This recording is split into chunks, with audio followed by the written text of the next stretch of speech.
సత్యమే జయది అనే విధంగా ఈరోజు కోర్టు మరి కాంగ్రెస్ ప్రభుత్వానికి ఇక్కడ పోలీసు వ్యవస్థకి మొట్టికాయలు వేయడం జరిగింది.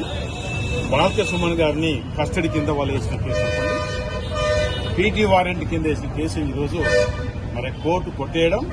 మరి ఈ సందర్భంలో మంచాల ఏదో లీగల్ టీంని అభినందిస్తూ హైదరాబాద్కి వచ్చిన లీగల్ టీం కూడా ప్రత్యేకంగా అభినందించడం జరుగుతుంది. ఇక్కడ ఆల్ అడ్వకేట్స్ మరి దీనిలో సహకరించడం జరిగింది. అంటే న్యాయం కోసం సహకరించారు.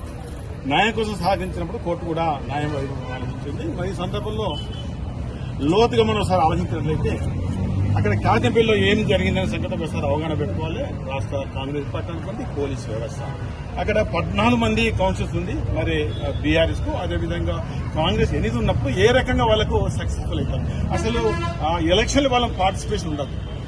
బయట గడపల్లో కాంగ్రెస్ వ్యక్తి ఆ కుర్చీ అది ఇసిరేసినట్టుగా మనకు వీడియోలో కనబడ్డది.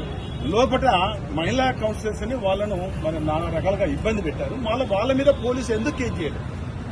ఆ రకంగా కేసు చేయకుండా బాల్క సుమన్ గారి మీద మరొక 20 మంది మీద కేసు పెట్టిన సందర్భాలు, కోవ లక్ష్మి గారి మీద ఎమ్మెల్యే గారి మీద కేసు పెట్టిన సందర్భాలు. మరి ఈ రకంగా పెట్టినప్పుడు కాంగ్రెస్ వాళ్ళ మీద కూడా కేసు పెట్టాలి కదా.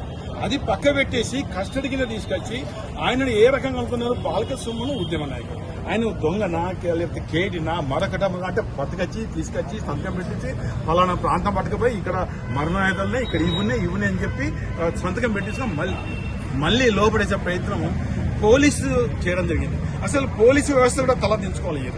ఇలా రాష్ట్ర ప్రభుత్వం కాంగ్రెస్ పార్టీ కూడా తలదించుకోవాలి. ఈ రకంగా మీరు తప్పుడు కేసులు పెడితే ఇలా ప్రజలు డెఫినెట్ గా భవిష్యత్తులో మీకు గుణపాఠం చెప్తారు. గుణపాఠం చెప్పడం కాదు, ఏ రకంగా అంటే తప్పుడు కేసులకు మనం చూసి అక్కడిగా ప్రభుత్వాలు తప్పులు చేసి ఏ రకంగా శిక్షిస్తున్నారు, ఎన్నికల్లో శిక్షిస్తూ ఓడిస్తున్నారు.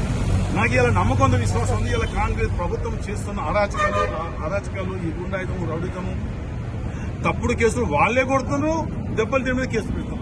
ఇవన్నీ వాళ్ళకి ఇప్పుడు మాకు ప్రభుత్వం మా చేతులు ఉందని ఏదో ఇంకో 2 నెలలు వాళ్ళు ఏదో గడుపుతారు. కానీ ఆఫ్టర్ 2 years తర్వాత రానున్న అసెంబ్లీ ఎన్నికల్లో కాంగ్రెస్ పార్టీని ఈ తెలంగాణ రాష్ట్రంలో నామరూపాలను చేయడానికి ఇలా ప్రజలు సిద్ధంగా ఉన్నారు. ఈ బాల్క సుమన్ మీద ఏదైతే కేసు పెట్టారో ఇలా మేము ప్రత్యేకంగా లీగల్ టీం హైదరాబాద్ ని మంచాల ఆల్ అడ్వకేట్స్ అభినందిస్తూ భవిష్యత్తులో ఇలాంటి అడ్వకేట్స్ అందరూ ఇలాంటి తప్పుడు కేసులు ప్రభుత్వం పెట్టినప్పుడు, ఇంకొక పోలీసులు పెట్టినప్పుడు మీరంతా ఐకమత్యం ఉండవలసిన బాధ్యత మీద ఉంది.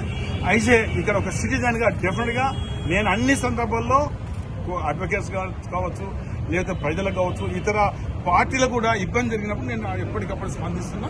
ఇది ఒక మంచి విజయంగా మేము భావిస్తున్నాం. ఇప్పటికే పోలీసు తలదించుకోవాలి, రాష్ట్ర ప్రభుత్వం తలదించుకోవాలి. ఏదైతే మంత్రి గారు వాళ్ళు పెట్టిన కేసు కూడా ఇవాళ కొట్టుడు ఏంటంటే ఇక అంతకన్నా బ్యాడ్ డేస్ ఇంకోటి మరొకటి కాదు.